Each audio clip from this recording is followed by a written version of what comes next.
Howdy, this is Jim Rutt, and this is The Jim Rutt Show.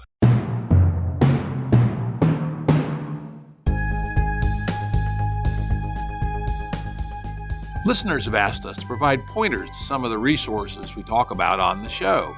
We now have links to books and articles referenced in recent podcasts that are available on our website. We also offer full transcripts. Go to jimruttshow.com. That's jimruttshow.com. Today's guest is Benedict Beckeld. Benedict's a writer and a philosopher. Today we'll be talking with him about his book, Western Self-Contempt, Oikophobia and the Decline of Civilizations. Ochiophobia is kind of an interesting word, one I'd never heard before, but it's not one he made up. It's had at least a limited circulation prior. Let me spell it for folks, because I'm not quite sure I got my pronunciation right. Oikophobia. So, welcome, Benedict. Thank you very much for having me. Yeah, it's great to have you. I really enjoyed reading the book. So let's start off with the obvious starting point. What is oikophobia? And how would you pronounce it, by the way?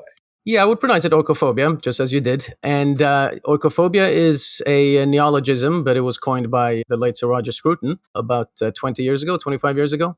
And it's based, of course, on the Greek oikos, meaning home, and phobia, of course, fear of. And it's referring to Western Self-Contempt, as the title of my book says, or fear of one's own cultural home.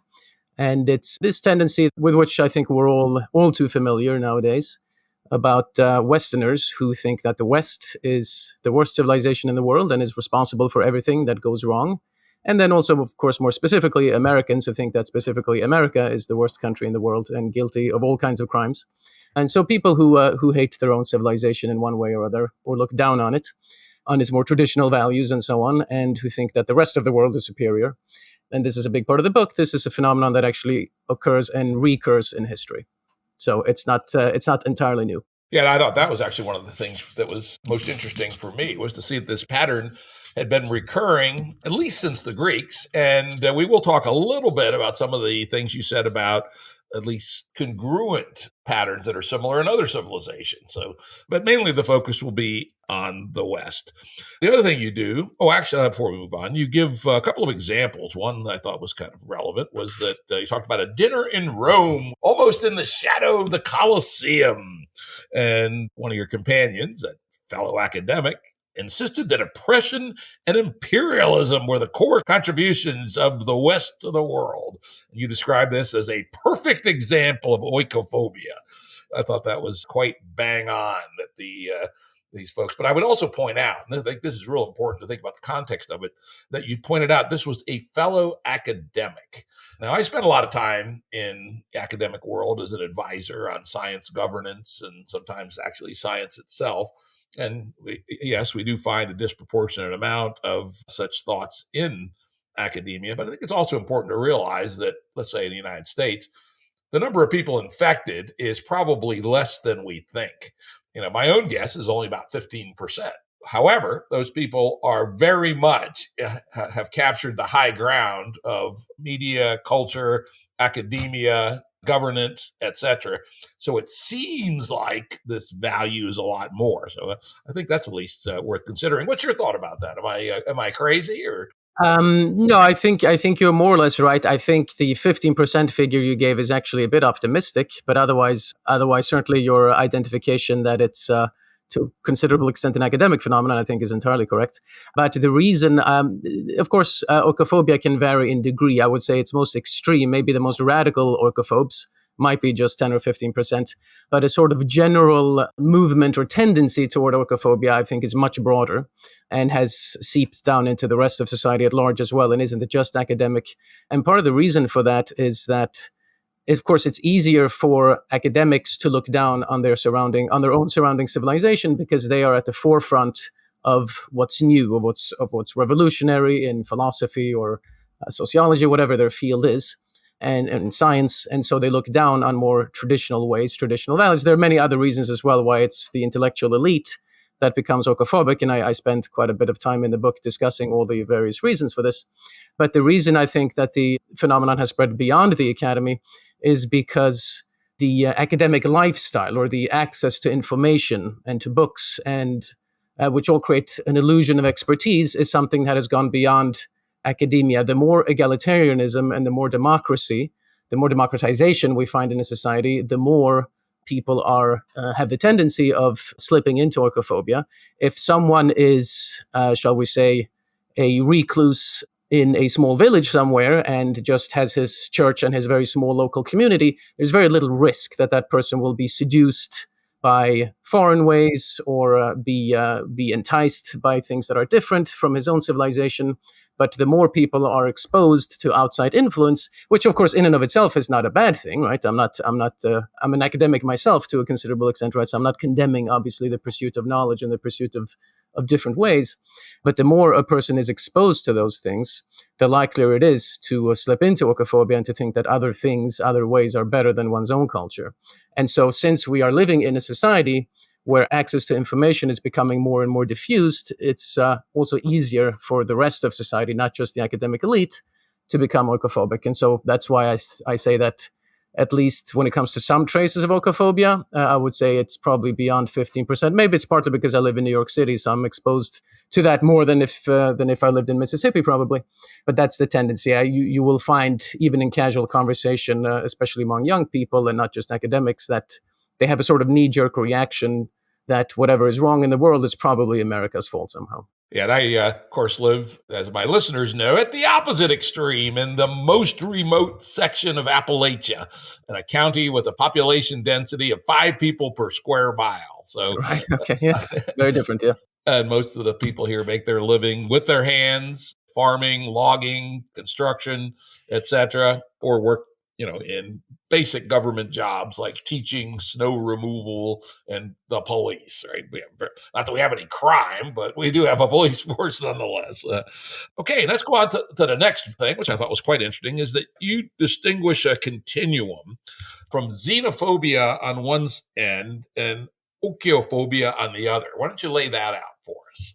Right. So usually this continuum takes place, or usually a society moves along this continuum as it progresses. So the sort of natural posture of a society early on, when it's a little more parochial and when older traditions have greater force, is to be more xenophobic. That doesn't mean, of course, that everyone is a xenophobe at this time, but there's a certain self-reliance, a certain assumption that one's own way is the best, because there has been less mingling, less exposure to other civilizations, to other ways of doing things. And so that doesn't mean that necessarily that one is hostile to other civilizations, but there is the general preference for oneself. And of course, that can border to xenophobia quite easily. But as a society becomes more successful, as it grows, and the growth of every civilization, sort of every major civilization, involves overcoming outside societies, overcoming enemies on one's frontiers and so on, and interacting with them in certain ways. The more that happens to a society, the more obviously there is going to be a mingling with other ways, and so that society will move from xenophobia to finding interest in other ways of doing things. And this happens even if a civilization has utterly defeated another civilization or another society, it will still often find interest in that civilization. The fact that another civilization is defeated doesn't mean that it just goes away, culturally speaking. Of course, a famous example is the Roman Empire. They conquered Greece, and Greece just became another Roman province. And yet, at the same time, the Roman elite, the Roman nobility, was absolutely fascinated by Greek culture, even though it was a subjected people. And so that Greek culture started to have an influence in Rome, and some Roman noblemen, some Roman parts of the Roman elite started preferring Greek to more traditional Roman ways. Yeah, we'll talk about that later. We'll get into the very fascinating story of Rome a little bit later. But yeah, that's a good up front. So so society just becomes more than oikophobic as it starts to be successful, because the success itself is related to intermingling with other civilizations. Yeah, I also like the way you laid out the continuum from xenophobia and oikophobic as comparable to the ideas of Aristotelian virtue, where there are two continuums, neither of which are good, right? Being stingy and being completely reckless with one's money, while being, sort of moderate with one's money would be an Aristotelian virtue. And I think you described it you didn't actually give it a term, but something like self-critique Yeah, was right, what you exactly. described as the moderate balance. Hmm. Yeah, so the golden mean, if you will, is a big Aristotelian concept, not just in discussions of virtue, also in other discussions. For example, when he talks about a state, for example, he thinks the middle class is appropriate for ruling because they're not jealous of the wealth of the rich, but they're also not anti. They also don't feel threatened by the poor the way the rich do.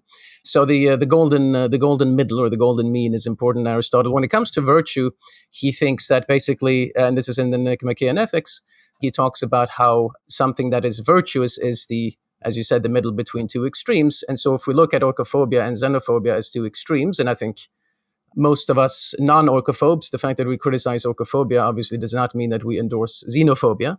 But if we consider these two to be extremes, then we realize that a mild degree of what can become oikophobia, such as self-critique, is good, and a mild degree of what can become xenophobia, such as a preservation of one's own culture, is also something good. And so a moderate amount of self-critique and a moderate amount of wholesome self-preservation, these are all good things. And if either of those things go to an extreme, they become oikophobia or xenophobia, respectively. Yeah, that's very interesting. And I think one of the things we should probe on, which I would say perhaps might be my addition to the discussion, is to think about what might be the game theoretic drivers that move systems away from that balanced mean. Is the landscape of emergent competitive factions such that we have a tendency to converge towards that moderate middle, or do we have tendencies to move to one extreme or the other, or is it entirely unstable and does it, move based on events? Yeah. I'm going to return to that a few times. That was one thing you didn't Okay. actually address, was kind of the intersection of game theory and the continuum. Yeah, that's interesting. Yeah, I don't talk about game theory in the books. I'd be curious to hear your point of view on that. But certainly, that sense of competition that leads to ever more outlandish extremes, I think that's very true in academia, because in academia there is obviously one is in a state of constant competition with one's peers, and one has the need, as every academic knows, who has filled out application forms or grant application forms and things like this, and gone from university to university, from country to country. As they will tell you, the competition is fierce for various positions, and this leads to ever greater degrees of outlandishness.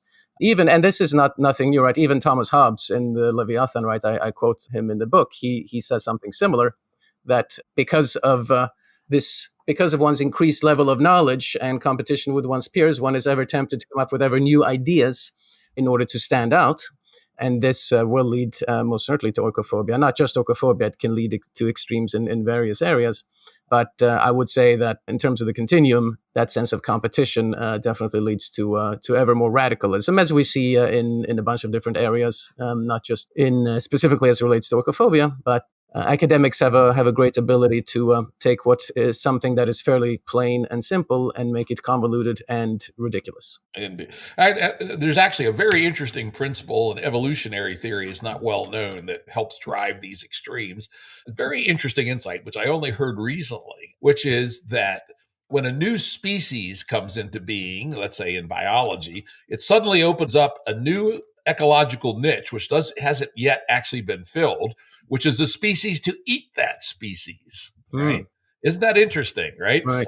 And it's actually perhaps one of the drivers for increased complexity in at least the biological universe. And you can run the analog in academia. Once there's a Mm, theory, there's now a niche for an assistant professor to destroy that theory, right? right. Yeah, it's interesting. Yeah, no, absolutely. And if you look at, I mean, for example, now obviously issues of gender studies, the gender spectrum, and all of that, that's all very in vogue right now. And if you go to various philosophy departments and classics departments at various universities around the country, you will find a sort of extremism in the sense that everyone is doing research on this because it's the hot topic right now. If in the past, if 20 or 30 years ago, maybe one professor in a particular department of 10 or 12 professors was doing research on gender roles in the Roman Empire, for example, now 80% of them are doing it. No, that's interesting. Yeah, that's a different driver. That's the herding, the sheep-like behavior. But it's not obvious to me that the to make your mark driver would push towards either direction. One could imagine going in either direction. If you were to join academia today as a radical opponent of critical gender theory, there's clearly a niche there, but the sheep effect works against it, but not the straight game theory of niches, which is kind of interesting, and which actually somewhat hopeful. It's worth keeping in mind that these fashions change. In the 20s, what was the great fashion in the social science? Eugenics, right? Which you would describe as the other extreme in some sense. It's sort of a intellectualization of some of the most extreme xenophobia. Yeah, no, absolutely. And no, that's true. That's cheap. And those people who would try to fit into such a niche by going against that oikophobic radicalism, they are either quiet, they don't speak up, of course, for fear of losing their jobs, or they are honest, like me, for example, which is one of the reasons why I'm unemployed. So.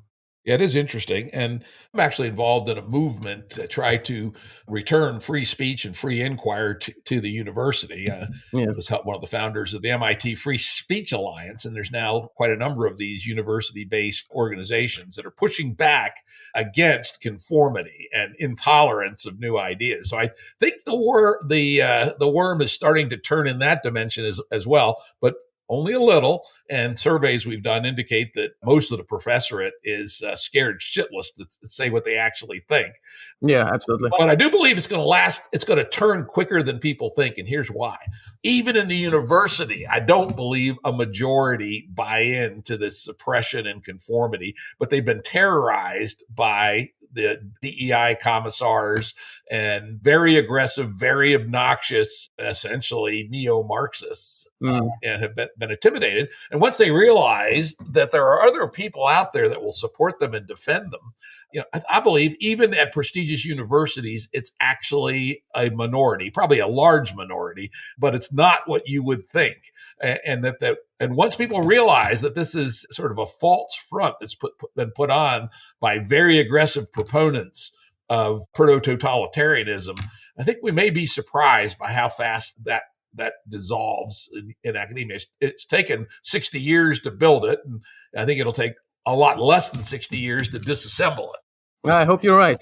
I do sometimes get messages of support from fellow academics, and I try to respond politely. If you're not willing to support me publicly, then you can actually keep your message to yourself. But thank you. I don't put it quite that way. I don't want to be rude to people, but I make it clear that, but we do have to try to be public, I think, about what we think. And in fact, that's, social change comes from that. Think about the acceptance of homosexuality, for instance.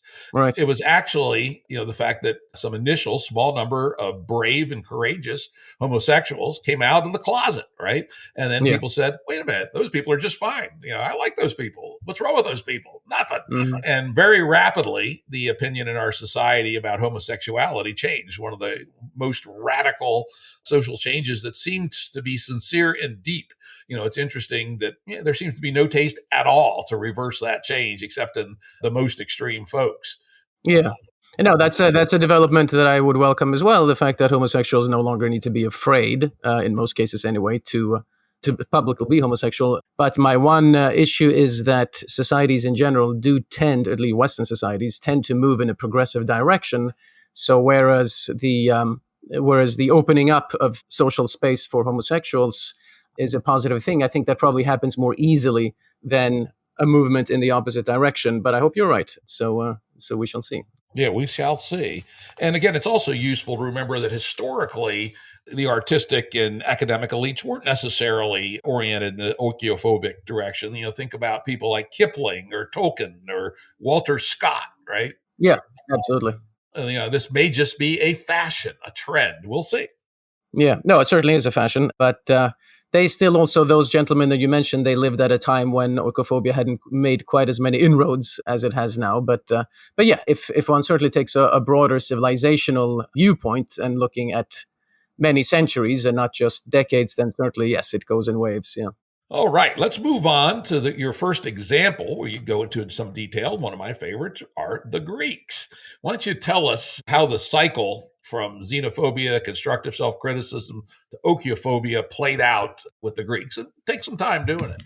Sure. Thank you. Yeah. So Yeah, when I look at the Greeks, I focus mainly on the 5th century BC because that was really the time. Well, it's the heyday of what we call ancient Greece and ancient Athens, but it's also a time at which there is very radical social change in Greece.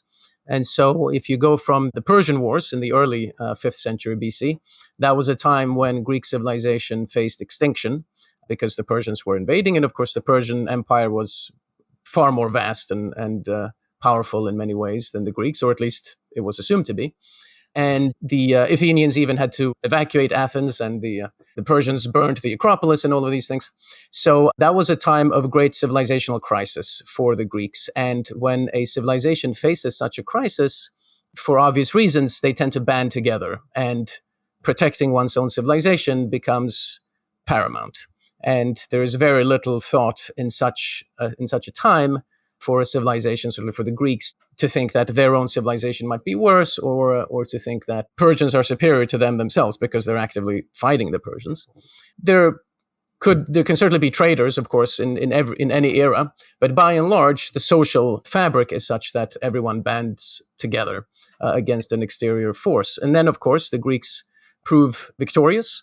And especially the Athenians, of course, they start building out their own Athenian empire after victory in the Persian Wars, and they even recapture some land from the Persians. And so the Athenians, the Greeks in general, but certainly the Athenians in particular, become very successful. They establish dominance over surrounding areas around a lot of the islands in the Mediterranean.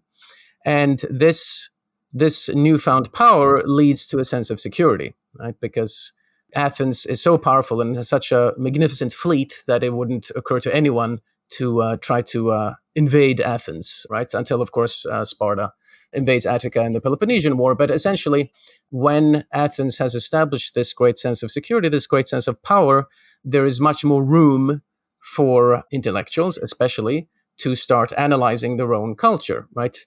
It's no longer the case that everyone has to take their shield and spear down from the wall and run off to battle. There is much more time for leisure, for self-observation. And this is also a time, of course, when a lot of sciences, a lot of the various branches of knowledge that we take for granted today are established in the first place. And so when that happens, there's more room for intellectuals to sort of develop a certain sense of self-righteousness, to look at themselves as superior to their countrymen or to their compatriots, because the competition is no longer with the Persians. The competition is now with other Greeks and other Athenians, because we all need competition, right? The human psyche does need some sort of antagonist in order to flourish. Now, that antagonist can be a very serious antagonist, like a Persian army that's burning down your home, or it can be just your neighbor who is earning more money than you are, or a colleague who is smarter than you, or whatever it is. We all need some kind of an antagonist. And so if we don't have a major exterior antagonist, the antagonists become our fellows at home in our own society. And so that happens in Athens, and it's mostly toward the end of the 4th century that these tendencies 4th century BC, that these tendencies start to develop in ancient Greece. Socrates is a major figure, but it actually becomes more extreme after Socrates, late 5th century and early 4th century BC, where you have various figures who essentially start to question traditional Greek ways. They start to question Greek religion. There is some tendency of this already in the sort of second half of the 5th century BC in Attic drama, especially the drama of Euripides, is somebody I talk a little bit about in the book, how some of his plays question traditional Greek religion in certain ways, question the goodness of the gods, or at least of some of the gods. And this is, I should point out that when I explain that a civilization starts to move toward oikophobia, this is not always to be understood as a condemnation, right? I absolutely adore Euripides. I think he's one of the greatest poets ever. But one can still see, even if one appreciates their work, one can still see how the civilization is moving toward oikophobia, because it starts to question its own traditions. If an enemy civilization is marching on your city, you have no choice basically but to sacrifice to your gods and to hope that they will save you, right? There's no atheist in a foxhole, as they say, right? So this sort of is a universal across civilizations. You will start to sacrifice to your gods, whether you believe in them or not, and you will hope that they exist. You hope that they have your back when you're about to be killed by an enemy force. But when that's no longer the case, one no longer, quote unquote, needs the gods, so to speak, emotionally. And so it becomes much easier to question them and to start thinking of other ways of doing things. Certainly, by this time, there has, of course, also been cultural influence coming from other parts of the Eastern Mediterranean through trade, through Athenian power, and so on. There's cultural influence coming from Persia, from ancient Egypt, from various areas. Plato, for example, he talks about the Egyptians in his own work and says that he says that the Greek culture is like a baby culture because the ancient Egyptians are much more ancient than we are, and so on. So there is that tendency that comes both through security, through power, and through influence from other cultures. And so slowly but surely, this is a process that takes place over a few decades at the end of the 5th century and early 4th century BC. Intellectuals in Athens start to reject their own religion. They reject any claim to specialness that the Greeks have. They no longer consider Greek culture superior to other civilizations, whereas half a century earlier it would have been taken for granted by almost everyone that, yes, of course, we Greeks are superior to other cultures. But that sort of starts to disappear. Now, since Greek democracy isn't as democratic, so to speak, isn't as egalitarian as our democracy is today, they still have slaves, women can't vote, and so on. Because of that sort of diffused egalitarianism that I mentioned earlier isn't so extreme yet in ancient Greece. And so oikophobia there isn't as diffused. This is still very much an elite phenomenon in ancient Athens. So it's not the sort of thing that I mentioned earlier that you could just chat with somebody in a bar and they will end up being oikophobic, right? That's not the case really in ancient Greece, right? But it is an elite phenomenon. One sees it. There are certain names that could be mentioned, like Hippias of Elis, for example, Diogenes, who founds the Cynic school. There, I talk about several different names, several examples in the book. And these gentlemen start to reject more and more their own heritage, and they start to play out the cultural norms of other civilizations at the expense of their own. So, yeah.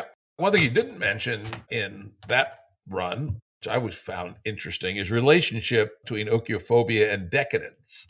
mm-hmm. And if I think about, a first clear, or I don't know, first, but an exemplary decadent character at that turn, I'm not quite sure how you pronounce it, but it's the student of Socrates, Alcibiades, I guess it is. Alcibiades, usually. Alcibiades, that's how you pronounce it. Yeah. Yes. Clearly a decadent character, and yes.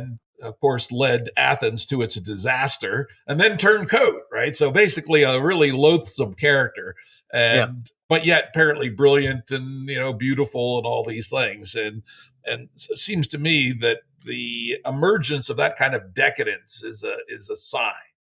Absolutely, yeah. Alcibiades is a tricky character because, as you said, he's a turncoat and he switches sides so many times that it's difficult to say. It's probably easier to say that the man had absolutely no principles and he just did whatever was best for him at the moment. That's why I wouldn't necessarily call him an oikophobe, right? Because oikophobes, we might think they're wrong, but they tend to be reasonably principled in the sense that they really, really dislike their own civilization. I don't think Alcibiades really dislikes Athens as such. I think he just doesn't really care either way and just does what's best for him at the moment. But the point about decadence, yeah, that's certainly true. And it does goes hand in hand. I think you're right to make the connection with oikophobia because, of course, as the civilization turns more powerful, wealthier, and so on, there is, of course, more room for hedonism, for leisure, all of these things, for pleasure. And certainly someone who has that wealth and who is able to engage in hedonism, in a lifestyle of pleasure, as Alcibiades certainly did, he doesn't, quote unquote, need the gods, right? As I mentioned earlier, he doesn't need his own traditions. He has everything that he has. He has his life made, basically. And so certainly that kind of decadence, yes, it's not identical to oikophobia, right? But it certainly often goes hand in hand with oikophobia, yeah. And I think it's interesting that they aren't logically related, but they seem to be correlated. Yeah, absolutely. And that's another reason, of course, why it tends to why academics also, or the elite more generally, tend to be more oikophobic, because they do have, by and large, an easier lifestyle than farmers or lower middle class people. Now, before we leave the Greeks, Aristotle, right at that point, even towards the end of that point, nonetheless was quite strong on the superiority of the Greeks. And as we talked about earlier, did have this concept of the golden mean with respect to virtues, that he tended very much not to be an extremist about very much anything. Yes. Where do you put Aristotle in this discourse amongst the Greeks? Yeah, Aristotle, I admire Aristotle for many reasons, and this is one of them. The fact that he was able to analyze his own civilization and question ancient tradition and custom, and yet understand the value and the beauty of his own civilization without rejecting it, right? Aristotle does not, he's not an atheist, right? He certainly does believe in a higher power, but he says that, all the stories about, Athena and Zeus, and Athena riding out of Zeus's head in armor, and Apollo, all these things, that's stories we tell to children, right? That's nobody in his right mind would believe those things, right? So he's able to say that on the one hand, and yet on the other hand, still see the beauty of Greek civilization, of Greek poetry that involves these myths, right? Without rejecting it. So he certainly believes in the greatness of Greek civilization, as you say. So I put him basically in the so-called second phase of this civilizational spectrum. So I essentially distinguish three phases in the book. And they're sort of overlapping, but they do exist. One can see them separately, and this holds not just for the Greeks, but for other civilizations, which is that in the first phase, people just take it for granted that their own civilization is the best. No other possibilities even conceivable to them. And then in the second phase, and that's where I would put Aristotle, is when people do look at other civilizations and can appreciate them to some extent, and also do question their own traditions and their own culture to some extent, but still conclude that their own culture has greatness and beauty, and they're loyal to it. And then finally, the third phase, of course, which is the full-blown oikophobic phase, where the greatness and beauty of one's own culture are rejected. So since they overlap, right, Aristotle is fairly late in this development, chronologically speaking. So he certainly lives at an era when the third phase has already begun, but he is still able himself to hold on to the paradigm of the second phase. So they do overlap, chronologically speaking, to some extent.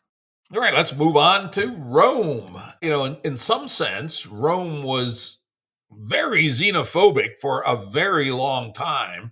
And yet they were also quite open to absorbing ideas from other people. I mean, from the very earliest days, right? They brought ideas in from the other tribes right around Rome, the Latium area. They borrowed a lot from the Etruscans. And, they seemed to borrow from everybody. And yet they had a very high opinion of their own civilization for, 700-800 years. So maybe tell us about your thoughts about how Rome fits your model.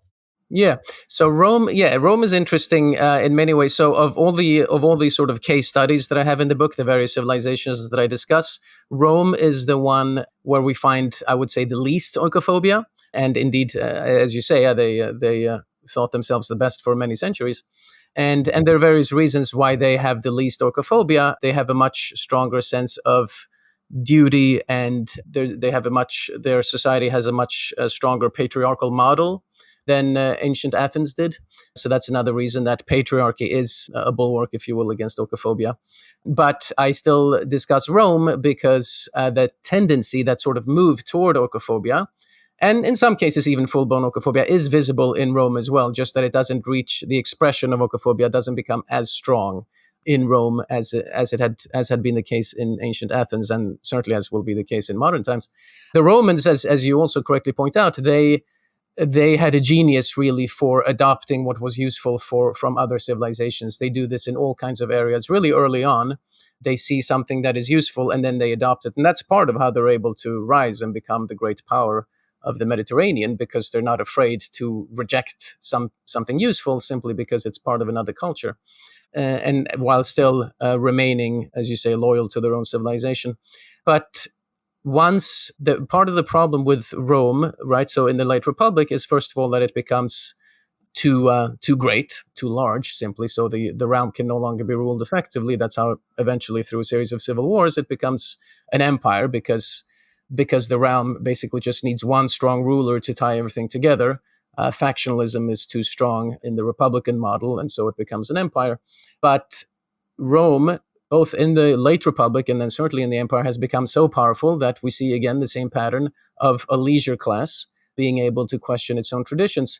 And I mentioned earlier the role of the Greeks in this regard, and this is really crucial. The Romans had the intelligence, if you will, the cultural taste to realize that this people they had conquered, the Greeks, were culturally far superior to them themselves, which in and of itself, of course, is is an example of this ability of the Romans to adopt useful ideas from the outside. They have that ability, and they do so with the Greeks. But and this happens already in the Republic, right? Because they conquer Greece well over a century before, about a century, about a century, a little over a century before they become an empire. So this is certainly the case also in the late Republic, that young Roman noblemen, they start to become seduced by Greek ideas. They become interested in Greek philosophy, especially, but also in other Greek areas, but especially in philosophy and rhetoric. And so when you start to explore Greek philosophy, and the Greeks, of course, by this time in history, will have explored pretty much all philosophical questions that could possibly be explored. I mean, even now, well over 2,000 years later, we're still exploring the philosophical questions that the Greeks first opened up for us.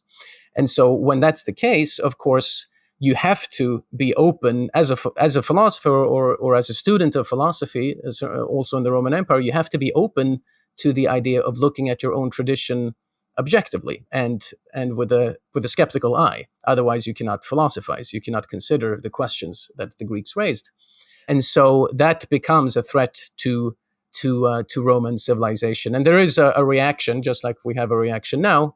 There is a sort of a conservative reaction to this. I mentioned Cato the Elder as maybe the most paradigmatic example, but there are others later on also, like Juvenal, for example, in the Empire, even Cicero himself to some extent. And so there is that reaction, but as the society continues, as it progresses, there is that self-questioning. You see it also then well into the empire in the historians, for example. Since the Roman Empire, this theme I mentioned before of intermingling with other cultures, that's of course even more extreme in the Roman Empire because they conquer all of these other cultures. Syria, Egypt, Greece, all of these various places with their own already developed cultural norms, with their own developed to some extent scientific and philosophical bodies of knowledge, they all become a part of the Roman Empire. And so the access to this knowledge becomes much more easier for the Roman elite, at least, to attain. And so the home religion, which was created in an agrarian time, in a much simpler time in certain ways, becomes something that is rather quaint. If Roman religion is very emphatic of duty, of obligation, of ritual. And if you're living, you mentioned decadence, if you're living in a wealthy city in Rome and you have all kinds of luxuries around you, that religion no longer fits your lifestyle. And then it becomes much easier to start flirting with foreign cults. And this happens all the time. Juvenal complains about it, right? He says, Roman women nowadays, they pray to the Egyptian goddess of Isis, and they go to Jewish soothsayers instead of sacrificing to our Roman gods, because these new civilizations, the Jews, the Egyptians, they're all Romans now, right? They're all part of the Roman Empire. And so in such a situation, it becomes very difficult to hold on to traditional ways. And you see that in certain other writers and philosophers. You see it in Tacitus, in Seneca. And again, this is not automatically a condemnation of those. I don't like Seneca, to be honest, but I love Tacitus. So it's I'm not rejecting someone simply because they show oikophobic tendencies, but you do see that tendency developing as well. But as I said, it's not as extreme in Rome because Rome still has a vast empire to manage. It still continues to be a rather militaristic culture, a rather patriarchal culture. The pater familias, right, the head of the household in ancient Rome, it's still a very strong figure. And so that holds the most extreme excesses of oikophobia in check. Yeah, and I think the other one that you brought out I thought was interesting was that one early crack that could have moved Rome in a more Ochiophobia direction didn't, was in the contention between amongst the elites, Epicureanism and Stoicism. Stoicism actually won out. I think that's a really actually interesting exemplar of kind of a frozen accident, perhaps, in social evolution. Right. Yeah, that is interesting. Yeah, Stoicism is, as I say in the book, it's more suited to the Roman temperament because Stoicism, of course, has this sense of duty and virtue, the fact that you should do what's right, even if it's difficult or painful. And the Romans sort of were like that. And so Stoicism becomes more popular, and Stoicism is more easily adaptable to the ambitions of an empire. That's why you even have Marcus Aurelius, right, a Roman emperor who is a Stoic, more or less anyway, and a lot of great noblemen who are Stoics. Epicureanism does make inroads, certainly in Roman society, but it never becomes as powerful as as Stoicism because it just, or as influential as Stoicism because it just isn't as suited to the Roman temperament. Because Epicurus, and it's not even so much about a life of pleasure. Of course, Epicurus, by emphasizing pleasure, he really just meant the absence of pain, right? He meant spiritual tranquility and so on. But Epicurus also emphasizes that in order to achieve spiritual tranquility, you should withdraw from public life because public life is full of uncertainty and pain and so on, and that simply doesn't suit a power that has a realm that has a vast empire to manage. And so, for that reason as well, Stoicism remains more popular in the end. Interesting. Well, you mentioned Eastern religion. Now, eventually, the Roman Empire was captured by an Eastern religion, and at least if you believe Gibbon, was brought down by it. Yes. Talk a little bit about the very odd, and one would have been hard to predict 100 years prior, the conquest of Rome by Christianity, and what that meant. Right. Yeah. No. It's interesting. Gibbon is always is interesting on this point. I think he might be a little too focused just on Christianity, but he certainly makes a lot of good points. I think overall, I don't think he's wrong. I guess it's just a question of how much one wants to emphasize one aspect over another. But certainly, the influence of Eastern religions is something that also it comes in modern times. Right? If you notice, among a lot of oikophobes, they reject Christianity because Christianity is now, at least, considered to be what's Western. That is what is traditional. And they will flirt with things like Buddhism, right, as being probably the most popular Eastern religion among oikophobes. Obviously, a Buddhist isn't thereby ipso facto an oikophobe, but Buddhism is very popular among oikophobes, among people who have rejected their own religion, because we all do have some kind of spiritual need, right? The human being does need something generally that is higher than he himself. That's an emotional need that most human beings have. And so if you reject your own Christian religion, then Buddhism or other Eastern religions have a certain attractiveness by being something different, something that is still something higher to aspire to, but that is different from the people at home. And one has the need to distinguish oneself from one's peers. Like even Freud talks about this, right? The narcissism of small differences, he calls it, the need to always be a little different from the people who are right here at home. And so an Eastern religion will be a very useful tool in that. But yeah, so regarding the Romans specifically, various Eastern religions, so you mentioned ISIS and Judaism, and then of course Christianity, they all become influential to varying degrees in Rome. Now, Christianity, it's not so much that Christianity by its own nature brings down the Roman Empire. I think it's more because it's because it's not Roman. Christianity is also not suited to the establishment or to the rule of a large empire. I talk a little bit about that in the book, namely the fact that if Christianity, of course, certainly in the beginning, was a pacifist religion, it can certainly be said. And pacifism is not practical if you're a great empire. If you're a great empire, you do have to fight wars from every now and then. Later in the late Roman Empire and certainly afterwards, Christian thinkers did realize this, right? And so they actually started to write about, I mentioned Ambrosius, Augustine, right, later on Thomas Aquinas, as some Christian writers who do realize that, well, actually we do need to develop concepts of when it's permissible to actually fight. We can't be pure pacifists, that's just not practical. And so that does help then later on, of course, but Christianity itself, by that time it was already too late for the Roman Empire. Christianity is, but so it's not so much that Christianity itself brings down the Roman Empire. It's the fact that it's something alien that brings down the Roman Empire, something that is not suited to the Roman social fabric. The factionalism and the fragmentation that happened in the late Republic happens in the empire as well, just that it happens slower in the empire because there is a much stronger central authority that is keeping everything together. But ultimately, Christianity, along with other factors, and that's why I say that maybe Gibbon emphasizes Christianity a little too much, but Christianity, along with these other factors, such as a too vast realm, and then there are also, of course, biological, physical factors, the exhaustion of the soil in Italy, and so on, many other factors that help to bring down the Roman Empire, and the fact that influx of Eastern peoples into Rome itself. They're no longer loyal to Rome, right? You have a lot of senators who don't even speak Latin, right? They speak Greek because they come from Syria or from Greek-speaking parts of the empire. all of that together, Christianity is certainly a big element in that, but all of that together creates a situation where a unified central authority is no longer feasible, and so the Roman Empire finally collapses.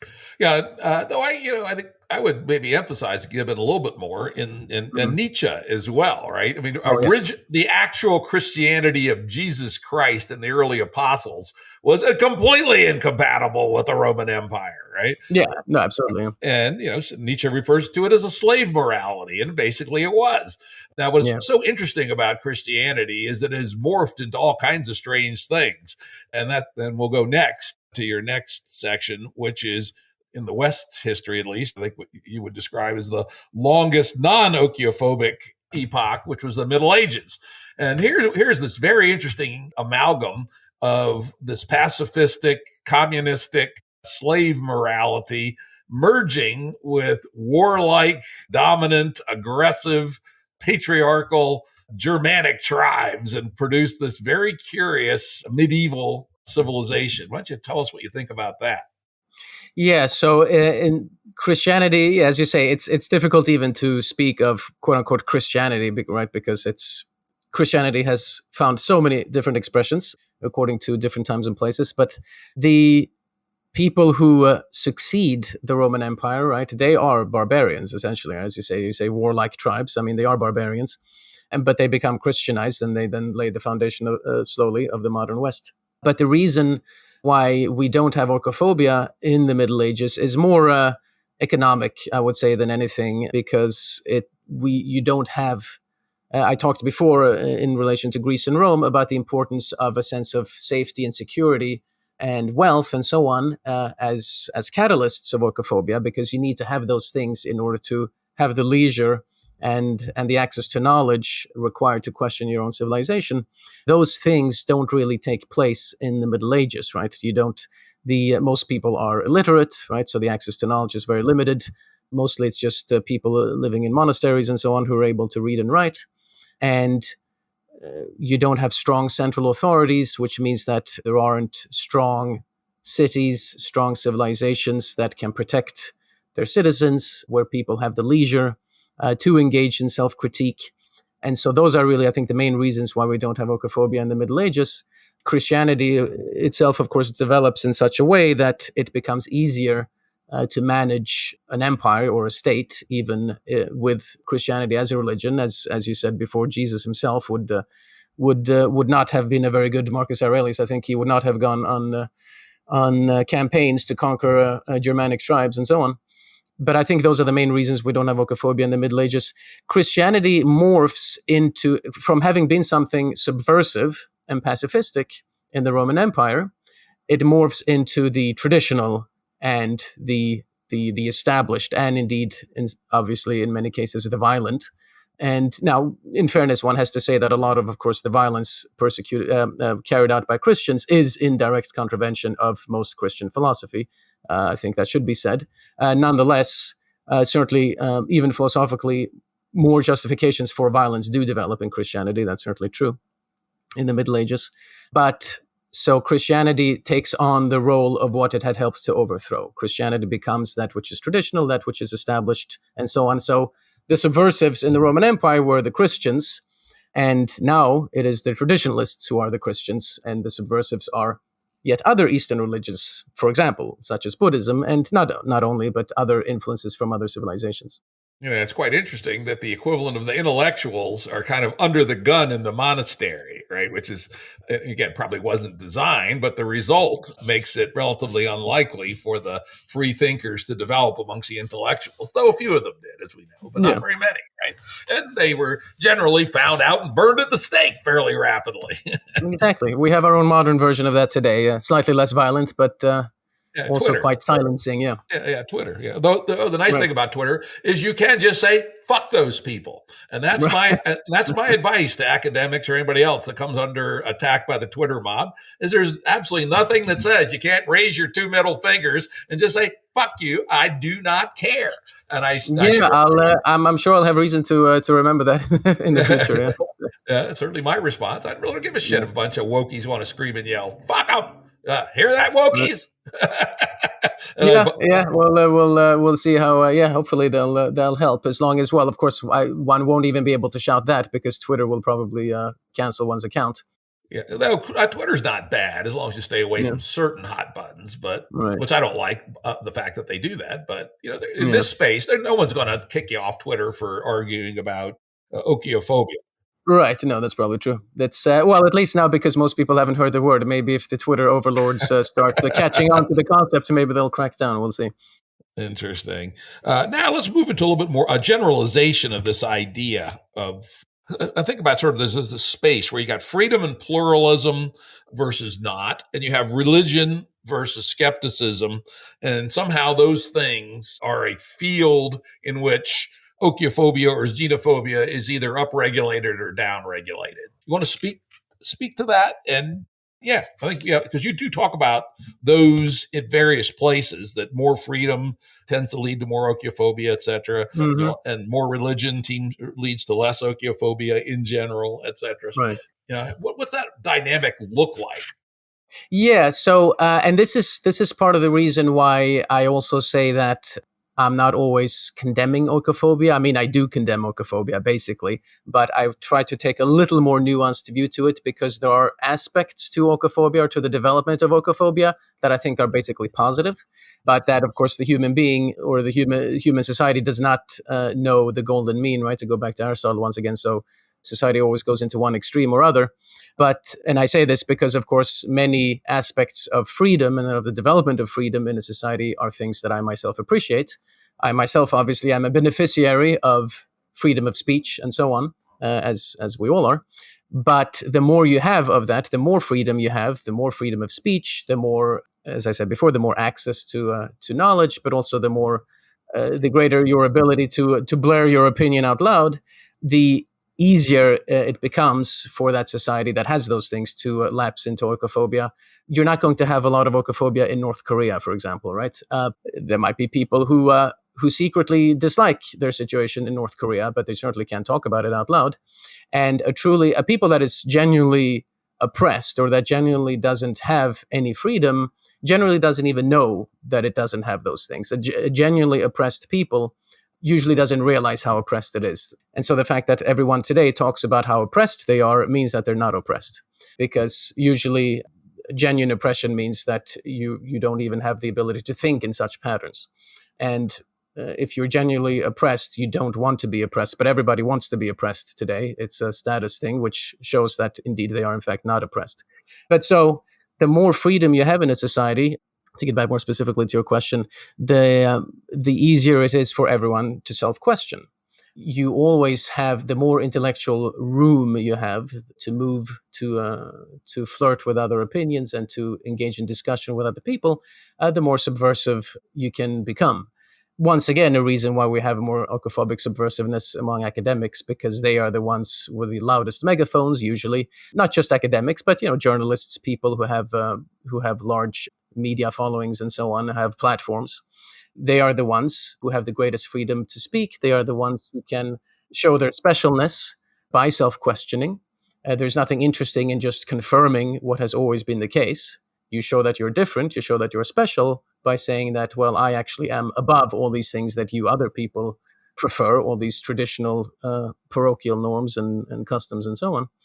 And so the more freedom you have, the more oikophobia you're going to have. And that is, of course, why ancient Athens really is the first example, certainly here in the West, of oikophobia, because it is the first democracy. That's very significant. Athens is the place where people can first engage in quite free intellectual exchange without having to worry about being shut down by the government or by religious authorities. And so that dynamic continues into the present day. Okay, with respect to freedom, we'll get to religion next. This is very interesting, I think, in this game theory framework. Seems to me it's not obvious that freedom should cause a movement towards Ochiophobia. Now, it should allow crystals of Ochiophobia to form in the solution, but not necessarily to propagate. And that, take a strong Enlightenment view. And I noticed that you put a few taps on Popper. I don't think you like Popper too Yes. much. My Yeah. take is, at least my naive take is that Popper's open society could be, if it's truly sincere, could be the mechanism by which we stay in this golden mean and don't swing either way. And both exist: crystals of Ochiophobia, crystals of xenophobia, and various syntheses. What's wrong with that picture? No, I think that's a largely accurate picture. Maybe I shouldn't get into Popper too much because we'll be here for another 2 hours. But yeah, the problem with well, quickly, the problem with someone like Popper, and you mentioned the Enlightenment, and Popper is to a great extent an Enlightenment figure. I mean, not historically, but philosophically speaking, very much an Enlightenment figure, because he believes, as many members of the Enlightenment erroneously believed, that not only is it good to be to some degree progressive and to reject the stultifying or retarding effects of certain parochial religious norms and beliefs, but these progressive beliefs that we have are endorsed by logic and science. That's a very typical, and that's, I think, a lot of people, when they talk about the Enlightenment has sort of become a new idol, a new religious idol. Everybody worships the Enlightenment on both left and right. Everybody calls upon the Enlightenment, saying that, we should get back to Enlightenment ideals and so on. Some of the Enlightenment was very good, there's no question about that, but one aspect of the Enlightenment that people ignore, and it's something I tried to emphasize in the book and also in relation to Popper, is that the Enlightenment, in addition to emphasizing science and reason and so on, also, in many respects, thought that these things, science and reason and logic, militate in favor of progressivism. And they do not. They do not. Philosophy can militate in favor of progressivism. Science and reason do not. And that's, I think, a trap into which Popper falls to a great extent, and which makes him ridicule and look down on his philosophical opponents as somehow being anti-scientific or irrational, which they are not. You can disagree with them, but it doesn't mean that they're irrational or anti-scientific. But in terms of the sort of image of crystals that you painted, I think that's accurate. It's just that something that you also said before. It's at least where we in our current society today, it's the oikophobic crystals that are either bigger or at least louder.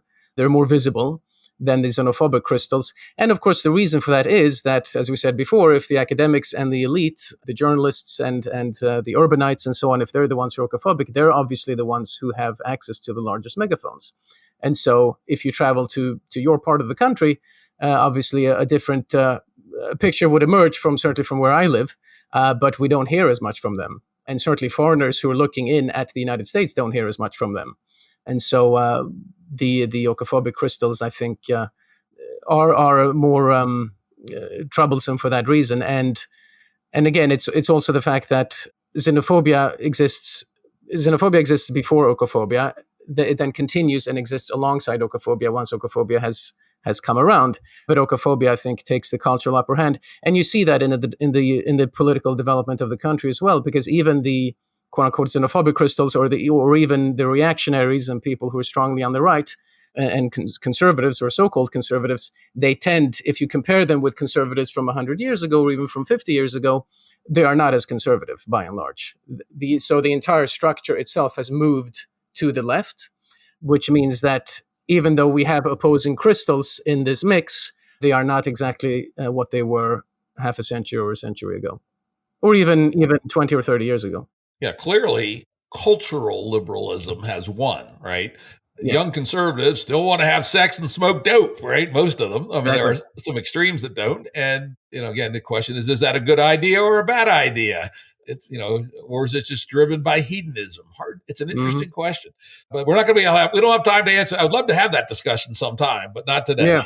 Let's now move on to religion. Here's a quote from the book. The evidence of history thus points to a nexus of civilizational weakening, religious weakening, and Ochiophobia rise. And particularly the link there between civilizational weakening, religious weakening, and Ochiophobia. You say many times that religion is very important. And yet, I thought this was interesting, you admit that you personally are an atheist. Yes.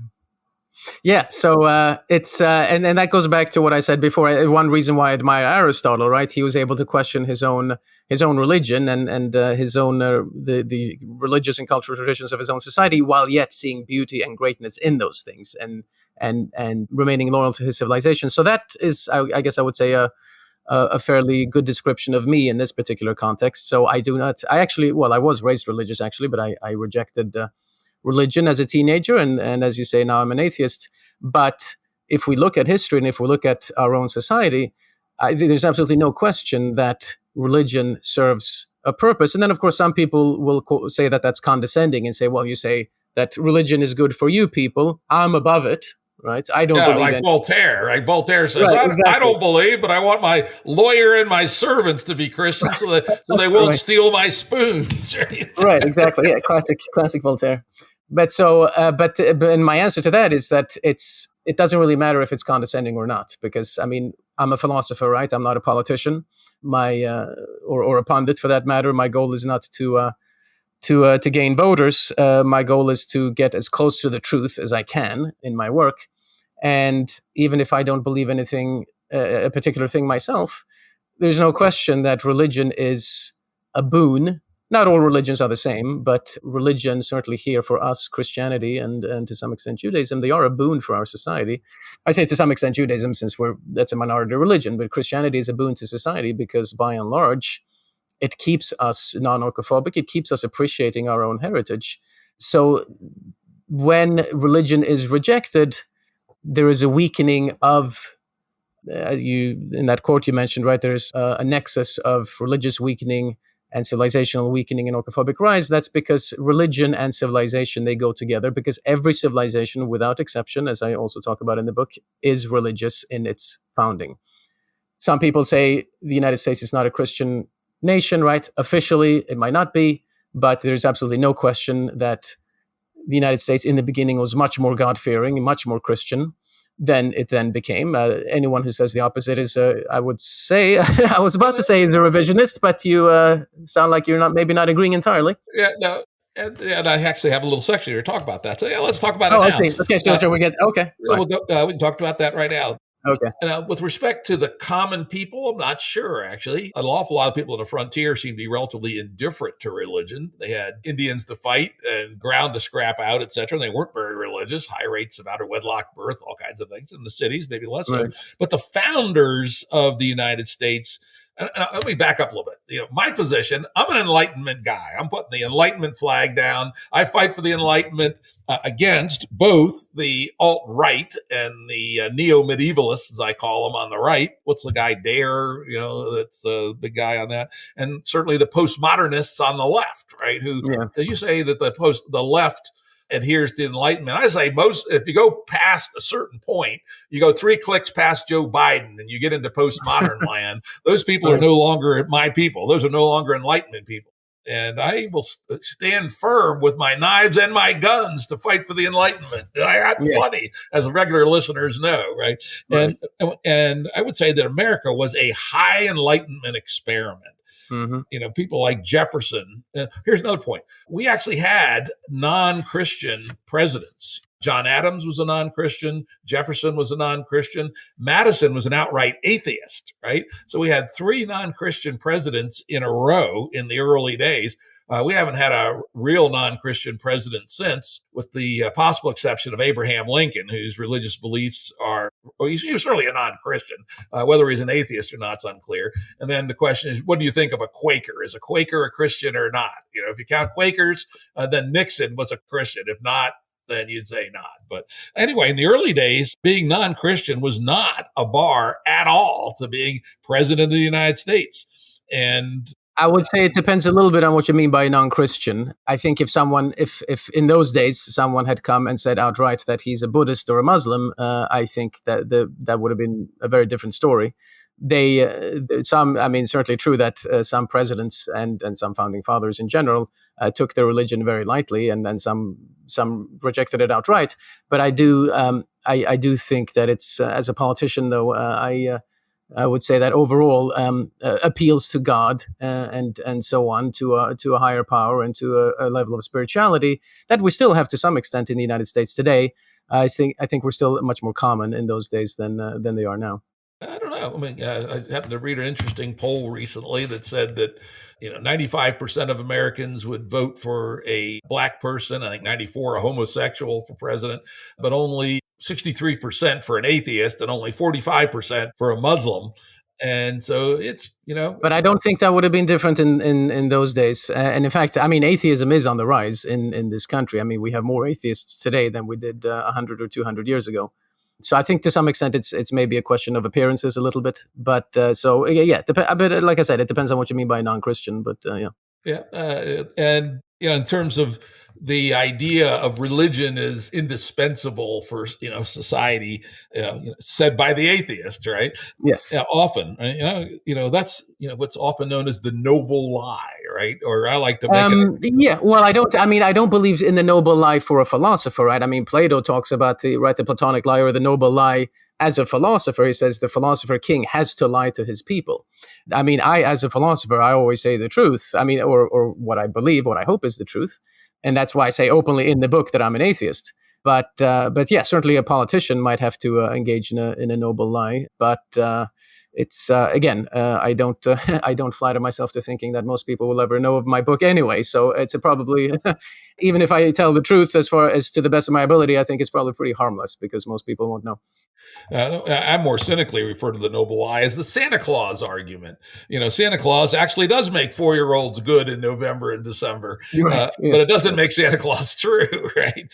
And I guess I remained very annoyed that the Enlightenment actually hasn't won. And I'm I not. think the Enlightenment has won more than you might think, because I want to emphasize that double-edged sword, that the fact that the Enlightenment is a double-edged sword, which I think. But I'm sorry, maybe I cut you off there. No, continue. No, I'd love to hear what you say about Enlightenment as a double-edged sword.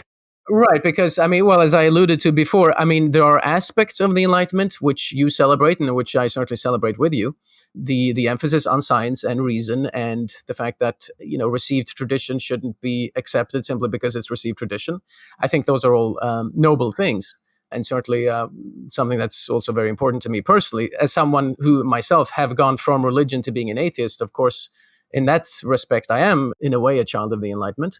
But then there is this other side, and that's, I think, a side that people forget, and that a lot of the champions of the Enlightenment don't really discuss, which is the coupling of science and reason and all these positive things with a progressive philosophy and with progressive politics, thinking that the one reinforces the other, which in fact it does not. And that's what allows someone like Popper to reject his non-progressive philosophical opponents as anti-enlightenment, as anti-science, as anti-reason, which they're not. Yeah, you can make principled arguments. For instance, people think of Ayn Randians as an example, right? A very high Enlightenment person, but certainly not progressive, and at least not in the normal measure of such things.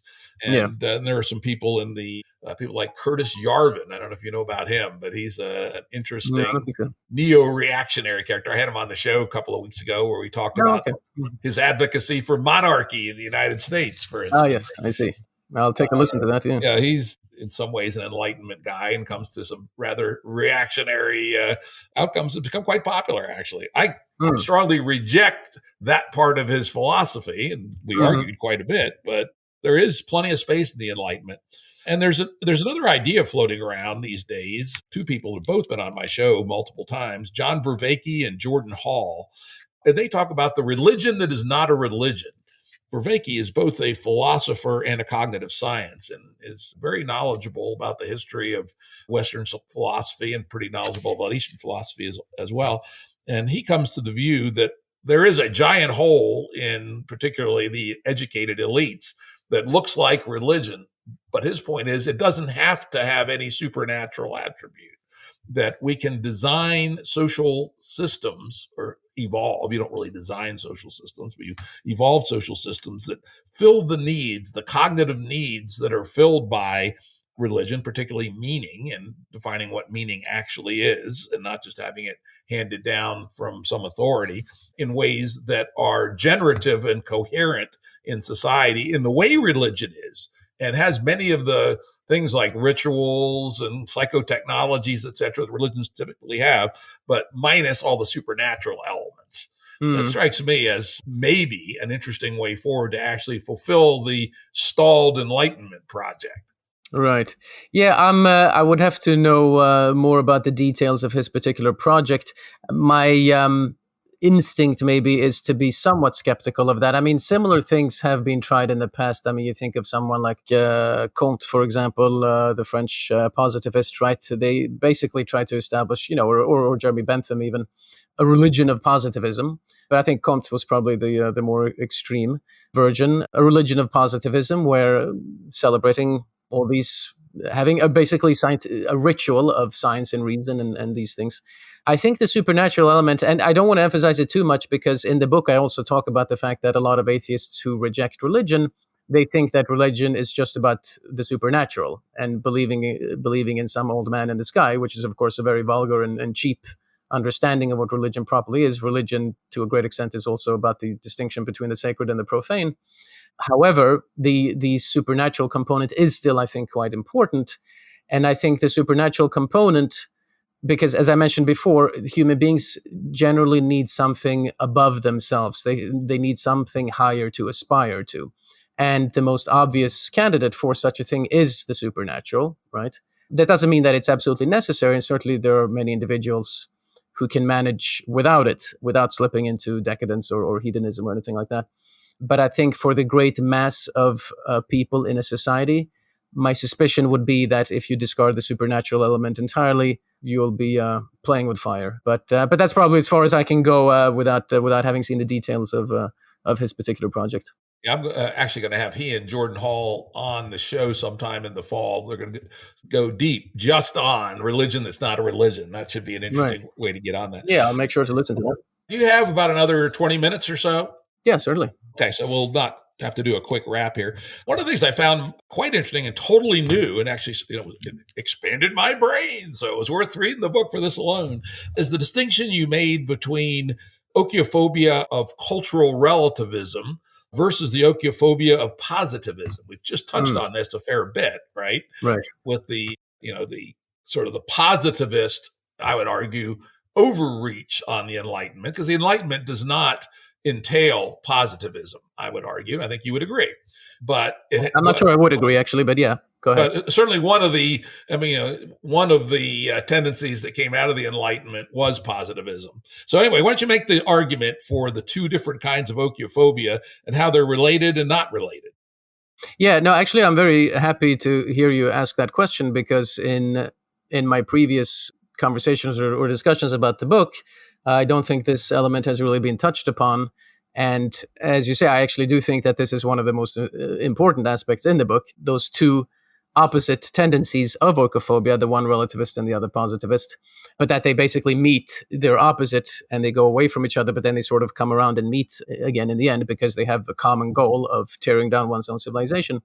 But so relativist oikophobia appears first in history. Relativist oikophobia we see already in ancient Greece, which is essentially, speaking here, of course, of relativism in a cultural context, cultural relativism, which is that we cannot say that our culture is better than anyone else's. Other cultures may be just as good. That's their culture, so it's just as valuable as ours, and so on. So a culturally relativistic outlook, which, of course, serves an oikophobic purpose of degrading one's own culture, at least degrading one's own culture relative to other cultures by raising other cultures up. And that happens in the late 5th century, certainly early 4th century BC. But then, and indeed, certainly as a result, to a considerable extent, of the Enlightenment, positivist oikophobia comes around mostly sort of in the 18th century in Europe. And it is, I mentioned before, that one of the two heads of the Enlightenment is progressivism. Of course, it depends on what branch of the Enlightenment we're talking about, what exact Enlightenment figure we're talking about. I don't want to paint everything with a broad brush and say that all Enlightenment figures are like that. They're not. But progressivism certainly is a product of the Enlightenment, I think, to a considerable extent. And positivism, the sense that we can use reason and science in order to arrive at eternal moral truths, that certainly, I think, is an Enlightenment phenomenon. The whole idea of progressivism does not exist in ancient Greece, for example. We hear politicians use language like moving our society forward, progressing, and so on. And not just progressive politicians, other as well. Basically, all of society has adopted this kind of language. That kind of language simply did not exist in ancient Greece because they don't have that notion of humanity progressing toward a higher state, right? That's just not a pagan view. And so oikophobia as positivism comes about because if obviously we're all going to progress to a higher state, and that means all of humanity, right? Not just we as a nation, then of course our own specialness, our own exceptionalism has to be erased in order to allow all of us to progress and come together in this higher state. And so progressivism does say, positivism does say that there is this X culture or this X social condition which is superior and that we're all moving toward it. That is, of course, the opposite of relativism, because relativism says that, well, whatever is right to you is right to you, and what's right to me is right to me. And so the positivism, oikophobia as positivism, is the opposite of that. But ultimately, since both positivistic and relativistic oikophobia have the same goal, namely oikophobia, namely tearing down one's own exceptionalism, one's own civilization, you find today these two strands, relativism and positivism, to be united in a lot of people, and they themselves often don't realize the hostility, right? The philosophical incompatibility that exists between those two ways of thinking. You find oikophobes who manage to be relativists, saying whatever is right for you, and so on, and truth is relative, and all of these things, and yet at the very same time they are convinced that there is this one particular social condition toward which our society and all of humanity ought to aspire, and that when we all get there, everything will be better. There is a utopia that's out there. And that's positivism. Yeah, the utopianist branch of the Enlightenment, I argue, comes from Rousseau, actually. And yeah, I think it's true to a great extent. I think that's the bad branch of the Enlightenment for sure. Right. I would say Rousseau is. I think Rousseau is certainly the most extreme in that regard. I would agree, but I think there are others who also, their expression might be less extreme, but I think they basically fall in or they move in the same direction. If you think of D'Alembert or even Voltaire himself to a considerable extent, Condorcet, I think, and in Germany, like someone like Herder, I think also moves in that direction. But yeah, Rousseau is the less said about Rousseau, the better, I think. Yeah. But I give the counterexample of Adam Smith and his theory of moral sentiments. I mean, there's I would argue, an Aristotelian perspective. Absolutely. Yeah. No, the Scottish Enlightenment is. I have only positive things to say. And of course, the Scottish Enlightenment's what really led to the United States, not the French Enlightenment. Certainly much more so. Interesting. Well, let's drill in just a little bit about, you obviously don't seem to think that progressivism may not be a good thing, but is that true? I think the idea. Yeah, sorry, go ahead. I was going to say, let's say where we started, while Marx gets an awful lot wrong, his discussion about how modernism emerged from feudalism is actually quite interesting. And that, to my mind, is progressivism, right? What's wrong with that? So there are different branches of progressivism. I mean, certainly I'm not against progress in science and technology, in medicine, all of those things. How about personal liberty? Well, so that's already where things start to get a little dicey, because finding the cure of a disease, it's easy to see how that's just a positive. That's just something that's really good. Increase in liberty is a much more double-edged sword. And again, as I say, I myself obviously am a beneficiary. I mean, I live in what I think is easily the freest country in the world. I came here as an immigrant. I'm enjoying all its liberties. So obviously I'm not coming out against freedom as such, certainly not. But increases in freedom is much more progressivism, in philosophical progressivism, political progressivism. Those are things that where it's much easier to see that a progress in one area leads to regress in another.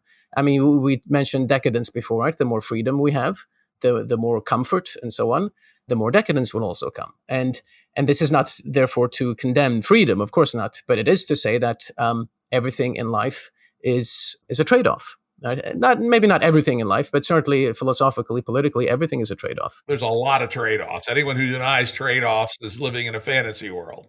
Right, exactly. And my problem with progressivism as an idea is that you think that is the belief that there is such a thing as utopia, which of course there is not. If you see a particular problem, that problem should be solved. Like if we can suddenly cure cancer, that would be amazing. Right? Or if we see that children are 5-year-old children are being employed in coal mines and they're dying at the age of 15 or 20, that's a particular problem that we can solve by outlawing child labor, for example. But the idea that by doing that, we are not, if you have the idea that you're not just solving a particular problem, but by solving that problem, you are, quote unquote, bringing society forward and progressing to a higher state. Once you have that kind of attitude, you're going to fall into all kinds of traps. And that's my main problem with progressivism. With freedom more generally, and this is one reason why I'm not a conservative, right? So a lot of people who've read my book or seen my videos or anything like that, they think I'm a conservative. I'm not a conservative for a number of reasons. I mean, I'm an atheist, right? There are several philosophical reasons why I'm not a conservative, but I'm also not a conservative because I don't think that there is any one particular system that is universally true across time and space, speaking politically now, right? I don't think that democracy is always the best for any people at any time in history. This is a somewhat Hegelian view, I suppose, because Hegel, right, he talks about how the freedom unfolds across civilizations, that whatever a particular civilization has is right for it. I don't go as far as Hegel does in that sense. I don't think he kind of almost has the attitude that if something happens, it means it was right? That's, of course, not what I would think. Some might quibble with my interpretation of Hegel, but anyway, be that as it may, I do believe that democracy, freedom of speech, all of these things, it's not always the right thing, depending on where and when we are in history and in the world. For us right now, I would say that a combination of conservatism and classical liberalism is good for the United States. But I cannot say that I'm a conservative because I don't hold to such values as universally valid. And again, for the same reason, progressivism, I'm certainly not a progressive because progressivism is not universally valid. There are situations, and I think we find ourselves in that situation right now, where too much of an emphasis on progressivism is detrimental because it makes us abandon not just what is bad, but also everything that is good about our history and about our tradition and culture. So, yeah, and I think and this is to this question of balance, yeah, honest self-criticism. I mean, I would argue, for instance, that the liberation of women is a positive. I'm sure it has some negatives. It's funny, I'm just finishing reading Middlemarch now, the very famous British novel, yes, written in the high Victorian era, about the era just before Victoria took the throne, and the amazingly pervasiveness of patriarchy in the middle class. And it is important to notice, to acknowledge that she's talking about the middle class only.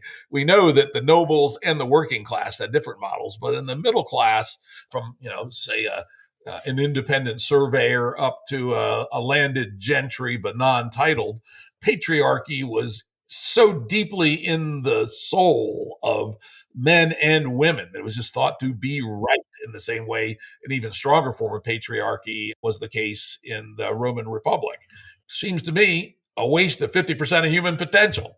And so, again, if we think about this self-critical in the middle, is to look at each thing. And we agreed earlier that the liberation of homosexuals, mm-hmm. there's some negatives to it, probably, but overall seems to me a big plus. And we can make these kinds of progressive changes towards more liberty, generally speaking, without buying into utopianism.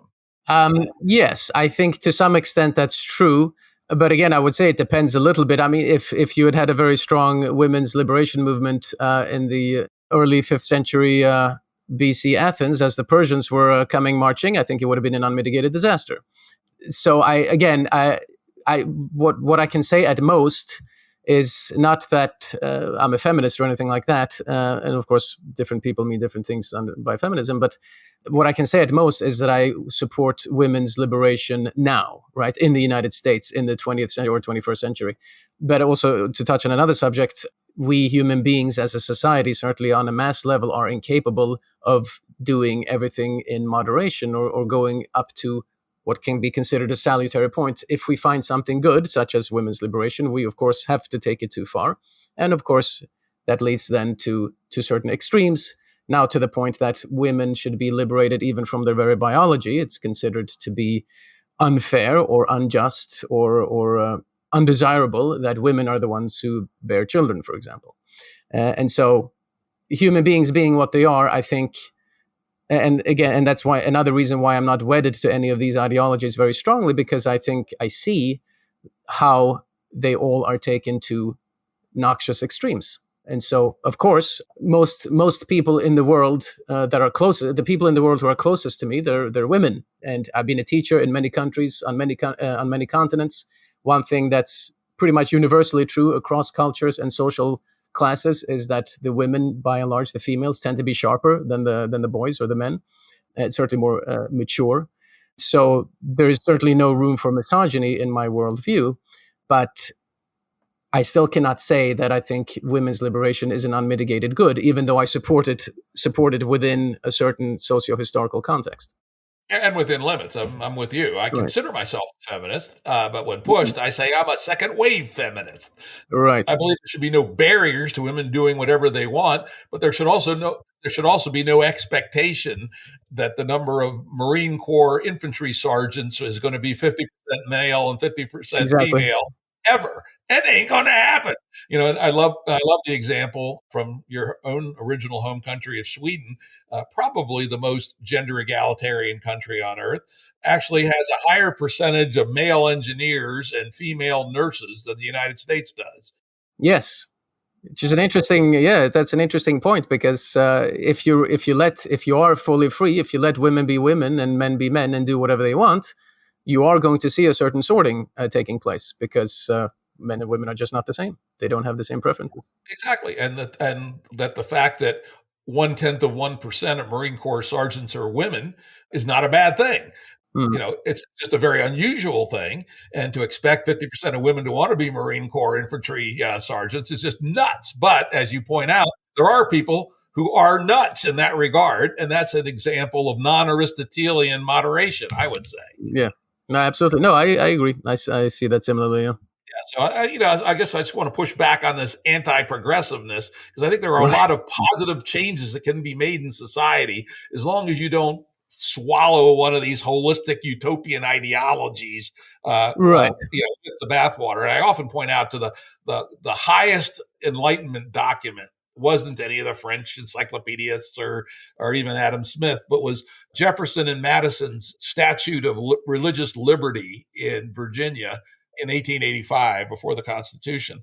And it's a great document. And I hope my producer should put a link to it on the episode page, because it's so level-headed. It's just so level-headed that, we should never have any force in religion, right? Basically, is what Right. it says. That to have force in religion contradicts religion, right? In some Yeah. deep sense. And so we will tolerate everyone to have their own freedom of consciousness. And unlike even, the Locke or people like that, who are allegedly religious tolerant, but they didn't even tolerate Catholics, right? Right.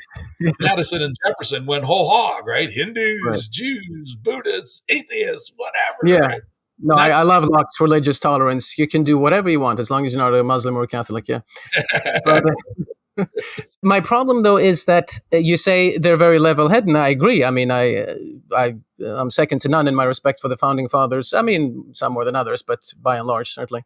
But this level-headedness can simply not be taken for granted, and my problem is that this kind of freedom that we're talking about is in itself a mild version of utopianism, because, and this is something I talk a little bit about in the book, not too much, is that the liberal order will collapse in on itself, for as we see while looking at historical tendencies, because the more liberty and the more freedom and so on that we have, the more oikophobia there will be, and the civilization will turn in on itself. So it's not that I certainly welcome the fruits of progressivism, some of the fruits at least of progressivism, as you do, but I just feel that we are not level-headed as a society, unfortunately, and that's the problem with it. Because if you are a progressive, it's not just that you want to fix this particular problem here; it's that you want to keep progressing. You always need to keep progressing, and that leads to eventually absurd and outlandish results. Yeah, some of this, like I'm a strong feminist, strongly for homosexual rights, strong for freedom, but some of this trans crazy shit, fuck that, right? And you just have to have some discernment and to stay in the center. I mean, I love your concept of the golden mean in these issues. Hmm. But it sounds like you're somewhat cynical about human nature, and that it's very, very, I very am. difficult to stay here in Yes. the center. And I guess as Yeah. an Enlightenment man, I believe that it's at least possible to have a community of people who can dynamically stay in the center through Yeah. change. because Right. circumstance change. Anyway, we can talk Well, about I hope this. you're right, and I hope you're right, and I'm wrong. It might be. We'll see. But let's go into a last topic. And I was very pleased to see you mention this. It's a very obscure topic, but near and dear to my heart, which is you had a whole section about the power of boredom. The power of boredom. Yeah, you talk about how Fukuyama, etc., didn't really. Oh, yes, of course. Sorry, yes, Yeah, that's right. Starting to forget my own book here. Yes. and it's a weird topic, and I just happen to be interested in it because I personally have the view that the near collapse of Western civilization that started in 1914 was basically due to boredom. 100 years of no major war, all the young men were all worked up, and everyone wanted to go fucking fight because they were bored. And I know that's probably an overstatement, but anyway, it's one of my own pet little idiotic theories. But you talk about boredom as a very important force in the evolution of human systems. So let's go with that, and then we'll have a final word, and then we'll wrap her up. All right. Yeah. So the issue of boredom, right? So Fukuyama talks about that. That's part of my section where I criticize Pinker as being this overly Steven Pinker, his book Enlightenment Now, as being overly positivistic and progressivist, and not being able to distinguish between areas of knowledge. You become a politician, not a philosopher, if you think that your conclusion holds across areas of knowledge, right? And he says that the fact that we're progressing in one area basically means we're progressing everywhere.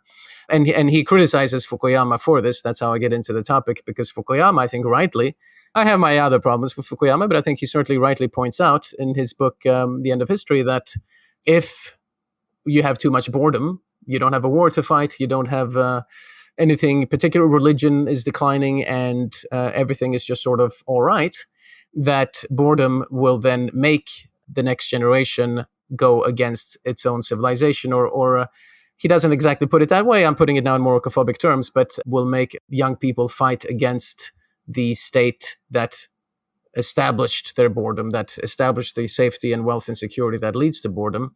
And this goes back to the point that I made before, that we all need something higher toward which to aspire. That higher thing can be different depending on the particular historical situation. It could be a war, right? We all band together in order to face a common enemy.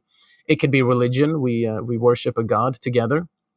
But all of these higher things, they tend to be they are a force for community, right? If you have to face an exterior enemy, or if you go to church together and worship a god in common, all of those things are communal activities in a certain way, very different activities, but they're all communal.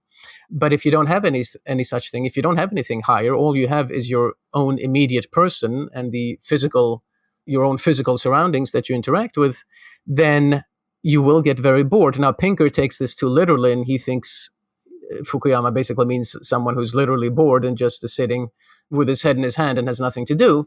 That's not what Fukuyama means. Fukuyama means boredom in the sense of civilizational ennui, right? There is no higher cause. Meaning, there's and this is Exactly. this is Vervaeke, in fact, his famous 50-hour video series, Awakening from the Meaning Crisis. And I, by the way, did a 10-hour series with Vervaeke on the meaning crisis. And 10 hours, right? Okay, excellent. 5 episodes. And so, that was my read, is that your interpretation of Fukuyama was a void of meaning was the threat. It could lead to all kinds of things, right? Exactly. And so people find meaning in tearing down the statues of their own founding fathers, or on going out and rioting, attacking the police, and so on. That's how people find their meaning. And that is also communal activity, right? People do that in groups because people do need a communal activity. But one has to understand that some communal activities are better or worse than others. Coming together to repel an enemy, or coming together to worship in a church or a synagogue are a lot better than coming together to tear down statues or to throw paint or graffiti on police buildings and so on. So the boredom is a very real civilizational problem, and it comes with wealth, luxury, decadence, security, and all of those things, the decline of religion, and all of those things, as we have discussed, feed into oikophobia. So one has to find meaning, and that's something, and that's part of what enables me, for example, to be an atheist, because at least I do have something that is higher than I myself am. I have my work, I have my philosophy, right, my intellect, everything that I do and write about. Those are things that give me meaning. But a lot of people don't have those things. And if they have then also rejected religion, then they end up being bored. So that could happen. All right. On that very interesting thought, let's wrap it up here. Let's thank Benedict Beckeld for a very interesting discussion about his book, Western Self-Contempt, Ochiophobia and the Decline of Civilizations. Thank you very much, Benedict, for coming on the Jim Rutt Show and talking about your book. thank you. It's been a great pleasure. Yeah, I really have enjoyed it. Yeah. If anybody found this conversation interesting, go buy the book. We'll have a link to it on our episode page as usual. JimRuttShow.com. Audio production and editing by Andrew Blevins Productions. Music by Tom Muller at modernspacemusic.com.